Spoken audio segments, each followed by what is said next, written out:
নমস্কার। আজকে যে ভিডিওটি এনেছি খুব গুরুত্বপূর্ণ। অনেক ভিডিও ছেড়েছি আপনাদের সহযোগিতায়, আপনারা অনেকেই জানার চেষ্টা করেন, ভালো লাগে বেশ। আর আপনারা যেহেতু দেখেন, তা আমারও তো কর্তব্য আছে আপনাদের জীবনের কোন জায়গাটাকে আপনারা ধরবেন। তাই আজকে আমি ঠিক করেছি একটা ভিডিও আপনাদের কাছে নিয়ে আসবো। একটা সঞ্চিত অর্থ আপনি যে ইনকাম করবেন, পয়সাটা ধরে রাখতে পারবেন কি না পারবেন। দ্বিতীয় হচ্ছে রানিং ইনকাম, মানে রোজের আয় করতে হবে, মানে সফলতা। আর একটা হচ্ছে কর্ম। এই তিনটে জিনিস হচ্ছে খুব গুরুত্বপূর্ণ।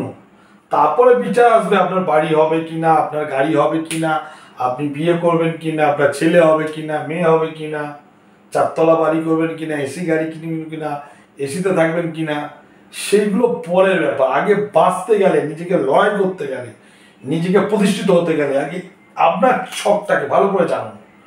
সঞ্চিত অর্থ, রোজের ইনকাম আর কর্ম যদি আপনার ছকে ঠিক থাকে, আপনি দাঁড়াতে পারবেন, আপনি সব কিছু করতে পারবেন।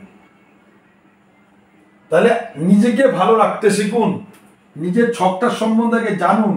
আপনার ছকে কি আছে, সঞ্চিত অর্থ জমাতে পারবেন কিনা, রোজের ইনকাম করতে পারবেন কিনা, মানে সফলতা আছে কিনা রানিং ইনকামের। আর কর্ম, ব্যবসা করবেন না চাকরি করবেন, আদৌ ব্যবসা হবে না চাকরি হবে, আদৌ ব্যবসা চাকরি দুটোই নেই হয়তো আপনার। জানুন নিজের জন্মকুণ্ডলীর ছক ভালো অ্যাস্ট্রোলজারকে দেখিয়ে আগে এই জায়গাটাকে বাঁধন দিন, আপনি সাকসেস অবশ্যই হবেন। তাহলে রোজের মতন বলছি, 12টা ঘর আছে,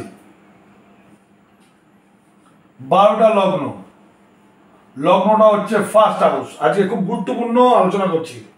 তাহলে 12টা ঘর আছে, 12টা লগ্ন আছে, যেটা আপনার লগ্ন হবে সেটা হচ্ছে আপনার ফার্স্ট হাউস। তা সেটা থেকেই বিচার হবে। তাহলে আমি এইখানে একটি 12টা ঘরের মধ্যে যে কোনো একটা লগ্ন ধরলাম, আমি এইখানে ধরলাম কন্যা লগ্ন, এটা হচ্ছে ফার্স্ট হাউস। তাহলে আপনার লগ্ন যেটা সেটা হচ্ছে আপনার ফার্স্ট হাউস। তাহলে প্রথম আলোচনা করি সঞ্চিত অর্থ। আপনি ইনকাম করছেন, আপনাকে তো পয়সা জমাতে হবে। শরীর খারাপ হতে পারে, বৃদ্ধ বয়সের জন্য প্রয়োজন হতে পারে, সেটা আপনার আছে কিনা। তা সঞ্চিত অর্থকে আমাদের ঘর হচ্ছে লগ্নের দ্বিতীয় হাউসকে বলা হয়, ধনের সঞ্চয় রাখার ঘর, দ্বিতীয় ভাবকে বলা হয়।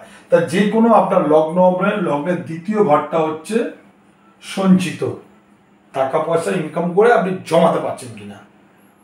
তাহলে যদি দেখেন আপনি টাকা পয়সা ইনকাম করছেন, টাকা আনছেন, কিন্তু টাকা পয়সা আপনার ব্যাংক ব্যালেন্স বা আপনার কোনো অ্যাসেট বা সম্পত্তি জমি বাড়ি হচ্ছে না, তাহলে দ্বিতীয় ঘর আপনার খারাপ আছে, বা দ্বিতীয় ভাব আপনার খারাপ আছে, বা দ্বিতীয় ভাবের মালিক আপনার খারাপ আছে। যদি দেখেন আপনার দ্বিতীয় লগ্নের দ্বিতীয় ভাবের গ্রহ যদি 6, 8, 12 ভাবে যদি বসে থাকে, তাহলে আপনার সঞ্চয় হবে না, সঞ্চয় হবে না।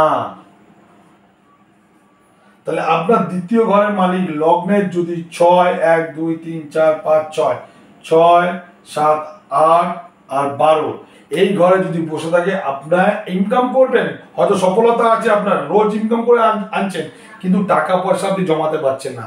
তাই এই ঘরের ভাব আর এই ঘরের ভাবের মালিক যদি 6, 8, 12 ঘরের ভাবে যদি বসে থাকে, আর যদি এই ঘরের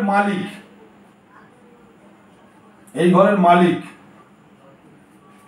যদি অষ্টম ভাব, ষষ্ঠ ভাব বা দ্বাদশ ভাব মালিকের সঙ্গে যদি বসে থাকে, তাহলে এই ঘরের মালিকের সঙ্গে যদি দ্বিতীয় ঘরের মালিক যদি বসে থাকে, বা এই ঘরের মালিক যদি 6, 8, 12তে বসে থাকে, তাহলে আপনি কোনোদিন সঞ্চয় করতে পারবেন না, জমাতে পারবেন না। চিরকাল ইনকাম করবেন কিন্তু জমাতে পারবেন না, লাস্টে খারাপ অবস্থা হয়ে যাবে। তাহলে এই ঘরটাকে আগে ঠিক করুন।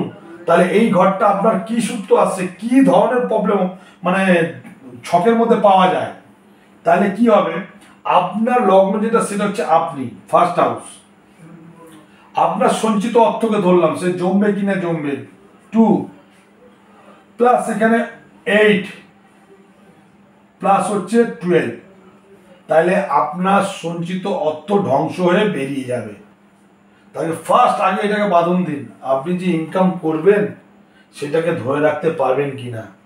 যদি ধরে না রাখতে পারেন, পাটাপাট সাপোর্ট মারুন, আপনি বেঁচে যাবেন। যদি এই সূত্র থাকে 1 + 2 + 8 + 6, তাহলে আপনার পয়সা থাকবে না। আবার 1 + 2 + 6 + 8 + 12, মানে ঋণ রোগে আপনার পয়সা চলে যাবে। তার সঞ্চিত অর্থ আপনাকে ধরে রাখতে হবে, সাপোর্ট মারুন যদি সঞ্চিত অর্থ যদি আপনার সঞ্চয় না হয়। এক, দ্বিতীয় আসি রোজের ইনকাম। রোজের ইনকাম এটাও দরকার বাঁচতে গেলে। তাহলে 12টা লগ্ন আছে, 12টা ঘর আছে, 12টা লগ্ন, যে কোনো আমি একটা লগ্ন ধরলাম, কন্যা লগ্ন। আমি আলোচনা করব রোজের ইনকাম, মানে সফলতা। যা কাজ করব সফলতা, আমি চুরি করব ধরা পড়বো না, এটা সফলতা। আমি ফুটবল খেলতে গেলাম 4 গোল মেরে আসলাম, এটা সফলতা। আমি ইন্টারভিউ দিতে গেলাম 10 জনের সাথে আমি চান্স পেলাম, সফলতা। আর যদি আমি ফুটবল খেলতে গেলাম 3টে গোল খেয়ে গেলাম, তার সফলতা কোথায় পেলাম? চুরি করতে গেলাম ধরা পড়ে গেলাম, সফলতা কোথায় পেলাম? তাহলে সফলতা, প্রত্যেকটা কাজে সফলতার জন্য 11 হাউস বা ভাব খুব ইম্পর্টেন্ট। তাহলে 1 2 3 4 5 6 7 8 9 10 11, এই 11 হাউস বা এই ভাব হচ্ছে অবশ্যই দরকার।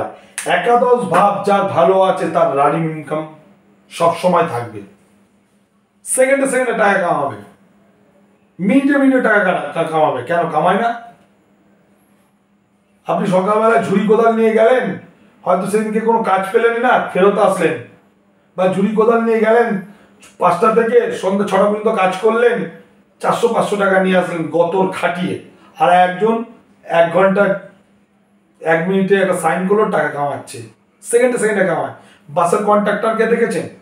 টিকিট যে কাটে সেকেন্ডে সেকেন্ডে টাকা কামায়। রেলের কাউন্টারে গেছেন, টিকিট কাটতে সেকেন্ডে সেকেন্ডে টাকা কামায়। তাদের একাদশ ঘরটা খুব ভালো, তার সেকেন্ডে সেকেন্ডে টাকা কামায়, কিন্তু তারা সঞ্চয় করে না। এটা অফিসের যে ক্যাশিয়ার, সে তার একাদশ ঘর তার খুব ভালো, সেকেন্ডে সেকেন্ডে টাকা কামাচ্ছে, টাকা দিচ্ছে, টাকা নিচ্ছে ক্যাশিয়ার বাবুরা, কিন্তু লাস্টে সারাদিন যা হিসাব করে যে টাকাটা পাওয়া যায় সেটা ব্যাংক ম্যানেজার হাতে তুলে দেয়। তেজরিকারক গো ব্যাংক ম্যানেজারকে বলা হয় বৃহস্পতি। বৃহস্পতি হচ্ছে তেজরিকারক গো, টাকাটাকে জমা তালা মেরে রেখে দেয়, সে হচ্ছে ব্যাংক ম্যানেজার, কিন্তু কামাইটাকে ক্যাশিয়ার সেকেন্ডে সেকেন্ডে। তাহলে আপনার এই একাদশ ঘর যদি ভাব আর একাদশ ঘরের যদি মালিক যদি ভালো থাকে, আপনি কামাতে পারবেন। তাহলে একাদশ ঘরের ভাব 6 8 12 ভাবে যদি থাকে হবে না। যদি একাদশের মালিক যদি 6 8 12 মালিকের সাথে বসে থাকে, আপনার রানিং ইনকাম সফলতা হবে না। বা একাদশের মালিকের সঙ্গে বাজে গোষ অশুভ গ্রহের দৃষ্টি যদি পড়ে, বা নিচুস্থ যদি থাকে, বা শত্রুর গ্রহের যদি থাকে, তাহলে আপনার একাদশ থেকে আপনি সফলতা পাবেন এবং রোজের ইনকাম আপনি পাবেন না। তাহলে আপনাকে রোজের ইনকামটাকেও ঠিক করতে হবে, বাঁচতে গেলে, লড়াই করতে গেলে, জীবনে প্রতিষ্ঠিত পেতে গেলে। তাহলে জীবনে প্রতিষ্ঠিত পেতে গেলে সঞ্চয় করতে হবে, জীবনে প্রতিষ্ঠিত পেতে গেলে একাদশ ঘরে রোজের ইনকামের দরকার, সফলতা দরকার। হলো দুটো জিনিস বোঝালাম। আসি কর্ম কাজ। তাহলে 12টা লগ্ন আর 12টা ঘর আছে, যেটা লগ্ন হবে সেটা ফার্স্ট হাউস। আমি এখানে একটা লগ্ন ধরছি, আপনার লগ্নটা কি আছে জানবো। কর্ম দেখতে গেলে যদি কাজ দেখি, যদি চাকরি করি, যদি চাকরগিরি করি, তাহলে 6 + 10কে আনতে হবে। 6 হচ্ছে আপনি যেখানে বসে কাজ করবেন, সে ব্যাংকে বলুন, স্কুল টিচার বলুন, কি কোনো একটা কারখানাতে বসে কাজ করুন, সে কাজের ঘরটা হচ্ছে 6 নম্বর ঘর। আর এই কাজ থেকে সফলতার মান হচ্ছে 10। তাহলে আপনি চাকরি করবেন না ব্যবসা করবেন, সেটা হচ্ছে যদি আপনি জব করেন, চাকরি করেন, 1 প্লাস 6 প্লাস 10 প্লাস 11, যদি এইটা যদি থাকে তাহলে আপনি অবশ্যই চাকরি করবেন। যদি শুক্র থাকে তাহলে আপনার প্রাইভেট জায়গায় সেক্টরে কাজ করবেন। যদি রবি যদি যুক্ত হয়ে থাকে বা দশমপতি যদি রবি হয়ে থাকে আর এই সূত্র তাহলে তার সরকারি কাজ। আবার রবি হচ্ছে বোঝায়, ডিগ্রি অনুযায়ী বোঝায় আপনি রাজ্য সরকারের কাজ করবেন না সেন্ট্রাল গভর্নমেন্টের কাজ করবেন, সেই রবির ডিগ্রি অনুযায়ী বোঝাবে। তাহলে 1 প্লাস 6 প্লাস 10 প্লাস 11 প্লাস রবি বা আদার্স কোনো গ্রহ বুঝে আপনার চাকরি হবে। আপনি রেলে করবেন না ব্যাংকে করবেন না স্কুল টিচার হবেন না প্রাইভেট ফার্মে হবেন না আদার্স কোনো প্রাইভেট সেক্টরে হবেন, তাহলে এইটা হতে হবে। তাহলে দেখুন আপনার জন্মছকে কর্মের স্থানটা ভালো আছে কিনা। যদি এই কর্মস্থানটা 1 প্লাস 6 প্লাস 8 প্লাস 10 যদি থাকে তাহলে আপনি জীবনে কর্ম করতে পারবেন না, প্লাস 12 জীবনে আপনার চাকরি হবে না। অষ্টম মানে চাকরি ইন্টারভিউ দিতে যাবেন, বাদ হয়ে যাবেন। আর 12 মানে হচ্ছে ব্যয়, সময়গুলো চলে যাবে আপনার, কিচ্ছু কোনোদিনই চাকরি পাবেন না। আর যদি ব্যবসা যদি ব্যবসা যদি আপনার থাকে, ধরুন আপনার যদি ছকে ব্যবসা থাকে তাহলে 1 2 3 4 5 6 7, এই 7 নম্বর হাউস যেমন বইয়ের ঘর তেমনি আপনার ব্যবসার ঘর। তাহলে 1 প্লাস 2 হচ্ছে সেভিংস, টাকা পয়সা, প্লাস 7 হচ্ছে ব্যবসা, প্লাস হচ্ছে 11 হচ্ছে সফলতা। যদি এটা থাকে তাহলে হচ্ছে আপনার ব্যবসা। তাহলে আপনার ছকে 1 প্লাস 2 প্লাস যদি 8 প্লাস 7 প্লাস 12 থাকে তাহলে আপনার ব্যবসায় লস হয়ে যাবে। 8 মানে আর 12 মানে সেভিংসের অর্থ বার করে দিল, অষ্টম মানে ব্যবসাটাকে ধ্বংস করে দিল, ব্যবসা আপনার দ্বারা হবে না। তাহলে এই সূত্রটা ব্যবসা।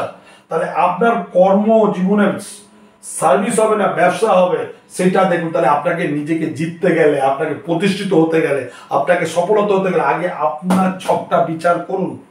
আপনার ছকটা বিচার করে এই 3টে জিনিসকে আপনি সাপোর্ট দিন। সঞ্চিত অর্থ, রোজের ইনকাম আর কর্ম আপনার কি হবে।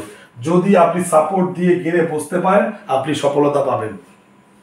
তারপরে আসবে আপনার বাড়ি, তারপরে গাড়ি, তারপরে নারী, সবকিছু আসবে। আগে এইটাকে ভালো করে নিজের ছকে দেখুন বাধা আছে কিনা। যদি সাকসেস থাকে আপনি বেরিয়ে গেলেন, আর যদি সাকসেস না থাকে, রাস্তা যদি এমন এমন থাকে তাহলে সাপোর্ট মারুন, আপনি বেঁচে যাবেন। আর যদি রাস্তা থাকে এরকম প্লেন তাহলে সাপোর্ট মারতে লাগবে না। আর যদি এরকম থাকে আবার গ্যাপ হয়ে গেল, সাপোর্ট মারলেও কিছু হবে না। তাহলে আগে নিজের ছকটাকে ভালো করে জানুন, তারপর আপনি সাপোর্ট মারুন, দেখুন আপনি দাঁড়াতে পারেন কিনা। তাহলে আগে নিজেকে জানুন, নিজেকে বুঝুন, নিজেকে প্রতিষ্ঠিত করুন। সব এর মধ্যে খেল। আপনি কতদিন বাঁচবেন, কিভাবে মরবেন, কাকে বিয়ে করবেন, প্রেম করবেন কিনা, প্রেম করে বিয়ে হবে কিনা, প্রেম করে চোট পাবেন কিনা, সব এর মধ্যে। কিন্তু আগে এই 3টে জিনিসকে খুব ভালো করে অ্যানালাইজ করে আপনার চকটাকে অ্যানালাইজ করে আপনি নিজেকে প্রতিষ্ঠিত করুন, সময়কে মূল্য দিন। ঠিক আছে, ভিডিওটি ভালো লাগলে লাইক করুন, শেয়ার করুন, এবং আপনারা সকলকে আমার ভিডিওটাকে শেয়ার করলে আমি আনন্দিত পাই। আর আপনাদের অবশ্যই কমেন্ট আসছে, অনেক কমেন্ট আসছে, অবশ্যই উত্তর দেবো। কিন্তু তারা বলছে, কিন্তু তারা নক্ষত্র কিছু বলছে না, অসুবিধা হয়ে যাচ্ছে। আর যদি একান্ত জানার ইচ্ছা থাকে অবশ্যই তারা একটু নক্ষত্রটাকে বললে খুব ভালো হয়। শুভরাত্রি, ভালো থাকবেন।